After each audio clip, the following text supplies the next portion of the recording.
Magandang hapon po mga ka-STL. Narito na po ang resulta ng STL Bataan para sa araw na to. Second draw, November 13, 2024.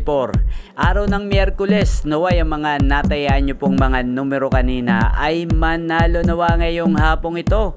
4 PM, kaya't kunin nyo na po ang inyong mga tickets. Narito na po ang resulta.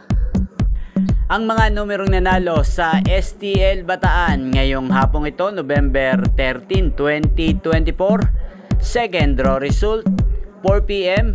Ang mga numerong nanalo, 32 at 33 in exact order. Sa lahat po ng tumaya kanina para second draw ng 32 at 33, congrats po sa inyo, panalo po kayo. Again, 32 at 33 in exact order. At shoutout po natin ngayong oras na to sa STL Bataan si Ate Brenda. Ate Brenda, shoutout po sa iyo. Nawa isa ka rin sa manalo ngayong araw na to sa STL Bataan. Ayan, shoutout din po sa lahat po ng mga subscribers natin dyan sa Bataan Province.